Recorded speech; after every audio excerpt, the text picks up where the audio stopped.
21 फरवरी मादरी ਜ਼ੁਬਾਨਾਂ ਦਾ ਆਲਮੀ ਦਿਨ ਔਰ ਪੰਜਾਬੀ ਦੇ ਹਵਾਲੇ ਨਾਲ ਗੱਲ ਕਰੀਏ ਤੇ ਸਾਡੇ ਲਈ ਇਹ ਬੜਾ ਹੀ ਅਹਿਮੀਅਤ ਦਾ ਹਾਮਿਲ ਹੈ, ਇਸ ਲਈ ਕਿ ਪੰਜਾਬੀ ਜ਼ੁਬਾਨ ਹੁਣ ਵੀ ਕਈ ਹਵਾਲਿਆਂ ਨਾਲ ਪਛੜੀ ਹੋਈ ਜ਼ੁਬਾਨ ਹੈ। ਇਹਨੂੰ ਇਹਦਾ ਹੱਕ ਨਹੀਂ ਮਿਲਿਆ। ਬਹੁਤ ਸਾਰੇ ਲੋਕ ਇਨਫਰਾਦੀ ਤੌਰ ਤੇ ਪੰਜਾਬੀ ਲਈ ਕੰਮ ਕਰ ਰਹੇ ਨੇ, ਲੇਕਿਨ ਅਸੀਂ ਮੰਗ ਕਰਨੇ ਆ ਕਿ ਇਹਨੂੰ ਮਾਦਰੀ ਜ਼ੁਬਾਨ ਦੇ ਤੌਰ ਤੇ ਲਾਜ਼ਮੀ ਮਜ਼ਮੂਨ ਦੇ ਤੌਰ ਤੇ ਇਹਨੂੰ ਸ਼ਾਮਿਲ ਕੀਤਾ ਜਾਏ। ਜਦੋਂ ਤੱਕ ਪੰਜਾਬੀ ਪੜ੍ਹਾਈ ਨਹੀਂ ਜਾਏਗੀ, ਪੰਜਾਬੀ ਦਾ ਬਾਕੀ ਰਹਿਣਾ ਜਿਹੜਾ ਬਾਕੀ ਤਾਂ ਰਹੇਗੀ, ਕਿਉਂਕਿ ਸੂਫੀਆਂ ਦੀ ਜ਼ਬਾਨ ਹੈ, ਲੇਕਿਨ ਉਸ ਤਰ੍ਹਾਂ ਨਵੀਂ ਨਸਲ ਤੱਕ ਨਹੀਂ ਅਪੜੇਗੀ। ਤੇ ਮੈਂ ਸਮਝਦੀ ਹਾਂ ਕਿ 21 ਫਰਵਰੀ ਨੂੰ ਅਸੀਂ ਸਾਰੇ ਇਹ ਮੰਗ ਕਰੀਏ ਆਪਣੀ ਸਰਕਾਰ ਤੋਂ ਕਿ ਉਹਨੂੰ ਨਾਫਜ਼ ਕਰਨ ਸਕੂਲਾਂ ਵਿੱਚ। ਬਹੁਤ ਸ਼ੁਕਰੀਆ।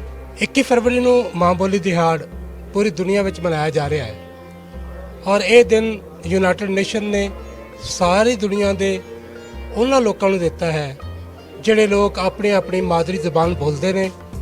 ਔਰ ਯੂਨਾਈਟਿਡ ਨੇਸ਼ਨ ਨੇ ਇਹ ਹੱਕ ਦਿੱਤਾ ਹੈ ਕਿ ਤੁਸੀਂ ਆਪਣੇ ਜਿੱਥੇ ਵੀ ਵਸਦੇ ਹੋ, ਤੁਸੀਂ ਜਿਹੜੀ ਵੀ ਜ਼ਬਾਨ ਬੋਲਦੇ ਹੋ, ਜਿਹੜੇ ਵੀ ਤੁਸੀਂ ਇਲਾਕੇ 'ਚ ਗਏ ਹੋ, ਆਪਣੀ ਮਾਦਰੀ ਜ਼ਬਾਨ ਵਾਸਤੇ ਜਾਂ ਉਹਨੂੰ ਜ਼ਿੰਦਾ ਰੱਖਣ ਵਾਸਤੇ, ਉਹਨੂੰ ਕਾਇਮ ਰੱਖਣ ਵਾਸਤੇ ਤੁਸੀਂ ਜਿਹੜਾ ਇਹ ਦਿਨ ਮਨਾਓ ਔਰ ਲੋਕਾਂ ਨੂੰ ਦੱਸੋ ਕਿ ਮਾਦਰੀ ਜ਼ਬਾਨ ਦੀ ਦੁਨੀਆ 'ਚ ਕੀ ਅਹਿਮੀਅਤ ਹੈ ਔਰ ਇਹਦੀ ਕੀ ਅਹਿਮੀਅਤ ਹੈ। ਇਹਦੇ ਵਾਸਤੇ ਅਸੀਂ ਜਿਹੜਾ 21 ਫਰਵਰੀ ਨੂੰ 1 ਵਜੇ ਦੁਪਹਿਰ ਪ੍ਰੈਸ ਕਲੱਬ ਲਾਹੌਰ ਇਕੱਠੇ ਹੋ ਰਹੇ ਹਾਂ ਔਰ ਉਸ ਤੋਂ ਬਾਅਦ ਇਹ ਰੈਲੀ 4 ਵਜੇ ਤੱਕ ਜਿਹੜੀ ਹੈ ਇਹ ਪੰਜਾਬ ਅਸੈਂਬਲੀ ਤੱਕ ਜਾਏਗੀ। ਆਓ ਰਲਤ ਕਰੋ, ਇਹਦੇ ਵਿੱਚ ਸਾਰੇ ਆਓ ਔਰ ਆਪਣੀ ਮਾਂ ਬੋਲੀ ਦੇ ਵਧਾਅ ਵਾਸਤੇ ਅੱਗੇ ਵਧੀਏ ਔਰ ਅਸੀਂ ਆਪਣਾ ਹੱਕ ਮੰਗੀਏ, ਜਿਹੜਾ ਹੱਕ ਸਾਨੂੰ ਪਾਕਿਸਤਾਨ ਦਾ ਆਇਨ ਔਰ ਕਾਨੂੰਨ ਵੀ ਦਿੰਦਾ ਹੈ, ਤੇ ਜਿਹੜਾ ਹੱਕ ਸਾਨੂੰ ਹਾਈ ਕੋਰਟ ਨੇ ਦਿੱਤਾ ਹੈ, ਜਿਹੜਾ ਹੱਕ ਸਾਨੂੰ ਸੁਪਰੀਮ ਕੋਰਟ ਨੇ ਦਿੱਤਾ ਹੈ, ਅਸੀਂ ਉਹ ਆਪਣਾ ਹੱਕ ਲਈਏ ਔਰ ਆਪਣੀ ਮਾਂ ਬੋਲੀ ਨੂੰ ਬਚਾਈਏ।